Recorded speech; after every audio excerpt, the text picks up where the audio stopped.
J'ai l'habitude de dire, qui s'y frotte s'y pique. Moi, j'étais dans mon coin. Et j'ai vu des gens vociférer. Manquer de respect au président ivoirien. Sans le connaître. Et parlant de Gbagbo. Pourtant, vous ne connaissez pas Gbagbo. Moi, je connais mieux Gbagbo que vous. Les Ivoiriens connaissent mieux Gbagbo que vous. Et il y a un groupe d'Ivoiriens. Comme vous, les francophones en Côte d'Ivoire, au Cameroun. Un groupe d'Ivoiriens qui sont de l'ouest de la Côte d'Ivoire. Qui se sont autoproclamés défenseurs de Gbagbo Laurent. Et qui étalent leur venin et leurs mensonges sur l'internet. Je suis venu rétablir la vérité. Si vous les Camerounais, vous pensez connaître mieux la Côte d'Ivoire que les Ivoiriens, venez discuter avec moi. On va parler de la Côte d'Ivoire. Venez discuter avec moi. On va parler de la Côte d'Ivoire, mon pays. Mais de quoi vous parlez là? Vous traitez les Camerounais anglophones qui vivent au Cameroun. Vous les traitez comme vos esclaves, comme vos ennemis. La xénophobie est ancrée en vous.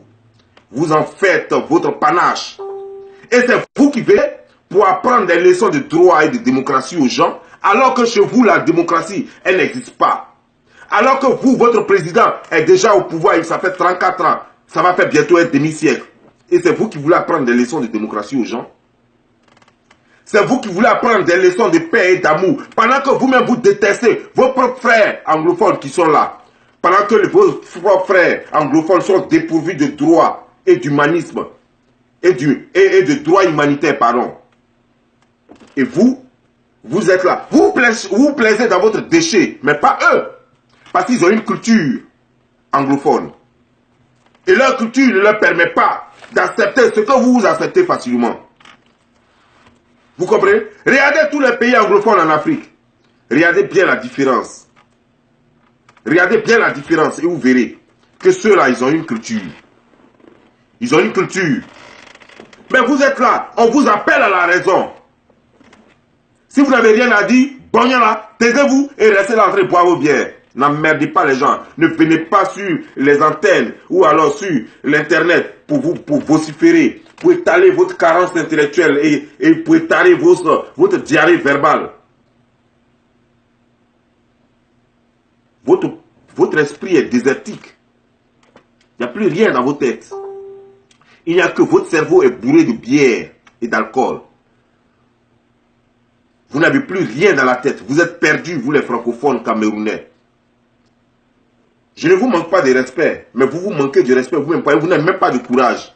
Vous pensez qu'il suffit d'avoir une bite et les mettre entre les cuisses d'une femme pour penser qu'on est garçon? Non.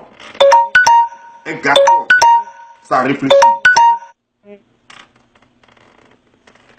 Un garçon, ça réfléchit, ça prend des décisions et ça protège sa famille. C'est ça un garçon. Vous n'êtes même pas capable de vous protéger vous-même. À plus forte raison, vos familles. Et c'est vous qui dites que vous êtes garçon. Vous appelez ça être garçon? Pensez que faire le fait, c'est du boulot? Mais regardez comment les gens vous tuent dans les pays arabes et en Inde et ailleurs. Regardez comment les gens vous tuent. Même les gens vous sodomisent. Mais quand vous revenez au pays après vous avoir relâché, vous ne dites pas la vérité. Vous ne dites pas combien de fois vous souffrez pour avoir l'argent. Alors que vous avez des richesses. Vous êtes un pays très riche. Vous avez tout ce que les Ivoiriens ont aussi. Vous avez les forêts, la bonne terre, vous pouvez tout produire. Vous avez l'or, le diamant, le pétrole. Vous avez tout ça. Mais regardez comment vous souffrez. Parce qu'un individu et ses amis sont venus vous s'asseoir, sur vos têtes, sur vos richesses. Et ils sont là à transporter les maisons, acheter des maisons partout dans le monde. Leurs enfants roulent en limousine et dépensent des milliards par mois.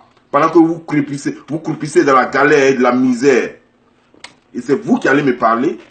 Vous me connaissez, vous connaissez mon pays, vous pouvez parler de mon pays, votre connerie. C'est quoi ça? Déjà même que je ne connais pas, il m'appelle maintenant. C'est quoi ça? Vous comprenez? Je vais vous dire la vérité, vous les Camerounais francophones là. Heureusement, parmi vous, il y a certains qui font l'exception. Mais ils sont seulement 1 ou 2% de la population, malheureusement. Sur tout le reste, vous n'avez rien dans la tête. Mon Dieu. Et des gens sont là. Le peuple camerounais, quelque chose anglophone, est plein d'amour. Regardez leurs commentaires sur ma page. Il n'y a aucun moment ils ne vous ont blessé. Mais c'est vous toujours qui êtes là en train de les agresser verbalement. Vous êtes toujours en train de les agresser, en train de les renier comme vos frères. Pendant que eux vous appellent à la raison. Ils vous disent de vous unir à eux. pour faire avancer le pays, pour libérer le pays. Mais regardez comment vous vous comportez.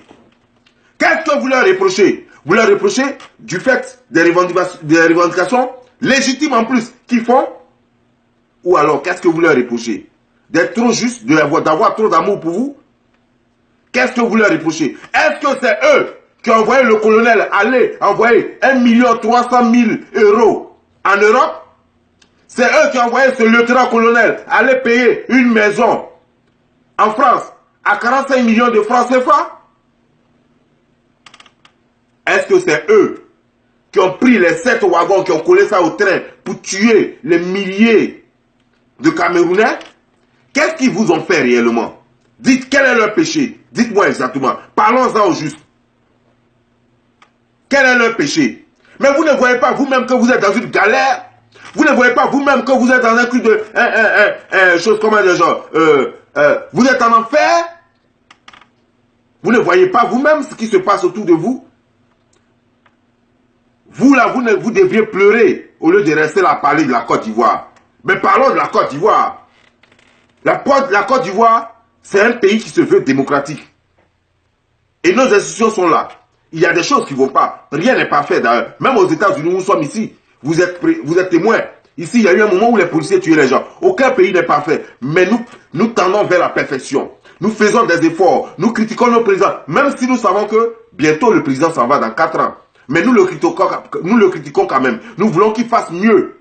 Car il peut faire mieux. Sinon, en réalité, un pays qui sort d'une crise comme la nôtre, ça prend du temps pour construire son pays. Mais nous lui mettons la pression, parce que nous savons qu'il est suffisamment intelligent. Il peut mieux faire que ça. Il peut faire plus que ce qu'il a déjà fait. Et plus que ce qu'il est en train de faire. C'est pourquoi nous lui mettons la pression. Sinon, en temps normal, là, on devrait la fermer et se taire. Et donc, nous sommes conscients de tout ça. Mais nous sommes un peuple qui demande toujours plus. Parce que nous avons grandi dans le toujours plus. Oufoué nous a mis dans le toujours plus. On n'en a jamais assez. On ne se contacte pas du peu qu'on nous donne. C'est vous qui vous contactez du peu que vous avez. Vous vous contactez du peu qu'on vous donne et vous ressemblez à des misérables que vous êtes réellement. C'est vous qui allez me parler alors que moi je suis en train de vous montrer la voie de la liberté, je suis en train de vous montrer la voie du succès, la voie de la fraternité. Je vous demande d'aimer vos frères anglophones. Je vous dis de suivre les traces de vos frères anglophones. Parce qu'ils sont en train de vous enseigner. Ils sont en train de vous aider. C'est grâce à eux que vous allez sortir de la situation là, de la situation dans laquelle vous êtes en ce moment. Et c'est vous qui venez me parler, qui venez m'insulter. Qu'est-ce que vous pouvez m'apprendre, vous? Qu'est-ce que vous pouvez me dire? Vous aimez faire les comparaisons. Mais s'il vous plaît, allons-y, comparons la Côte d'Ivoire avec le Cameroun. Ils sont en train de tuer des gens. Il y a eu plus de 15 morts en ce moment-là. Il y a eu plus de 15 morts dans le sud-ouest du Cameroun. Et vous êtes là. Et ça ne vous dit rien. Mais mettez-vous, prenez 30 secondes pour échanger un peu les rôles. Si c'est vous qu'on tuait comme ça, vous me parlez de 2008, il y a eu un soulèvement à Douala. On s'en fout de ça. Ce soulèvement a changé quoi?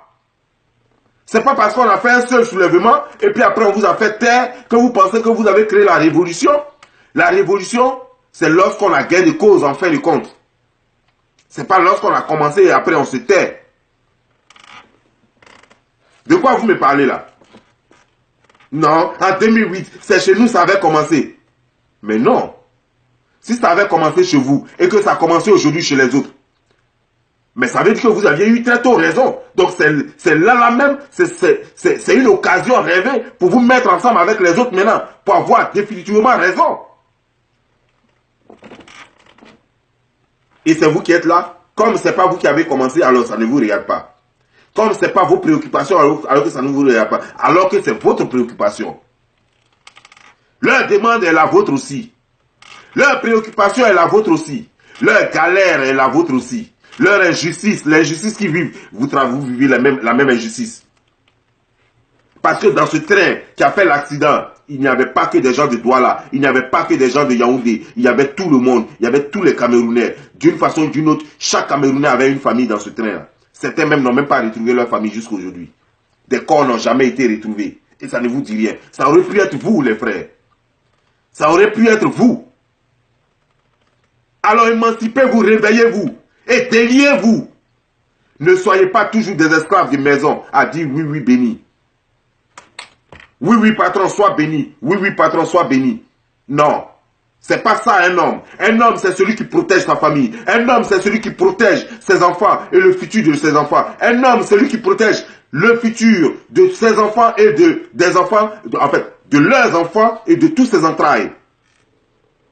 Ça, c'est ça un homme. Un homme, c'est pas celui qui a quelque chose seulement entre les cuisses et qui va mettre ça entre les cuisses de n'importe quelle femme. C'est pas ça un homme. Un homme, c'est pas celui qui peut pisser dans n'importe quelle femme et avoir un bébé. C'est pas ça forcément un homme.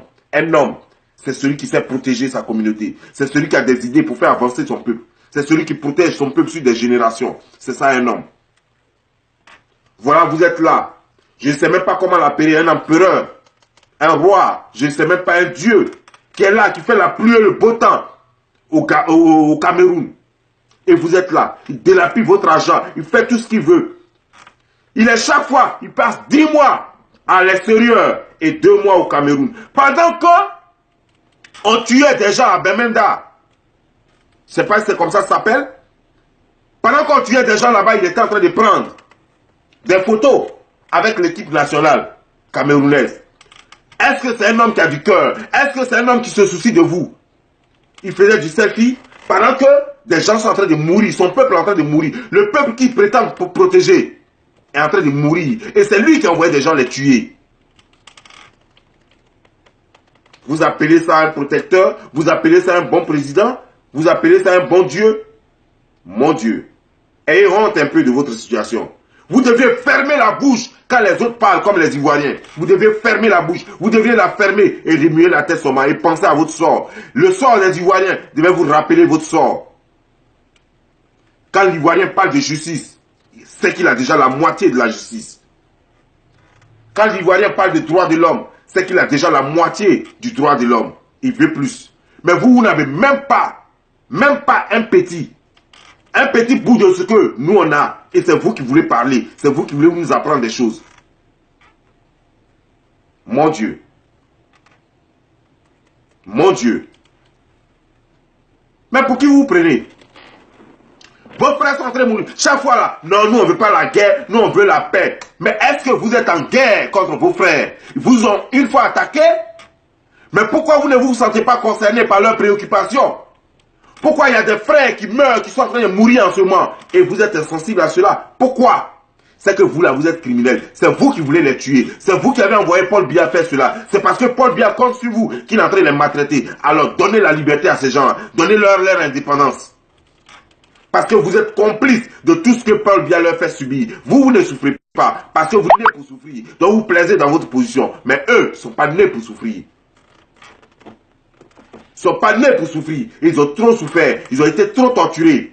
Les filles des étudiants qui sont violés dans les cités. Des femmes violées dans les cités. Et violées hors. Des policiers qui font tout. Qui violent. Mon Dieu.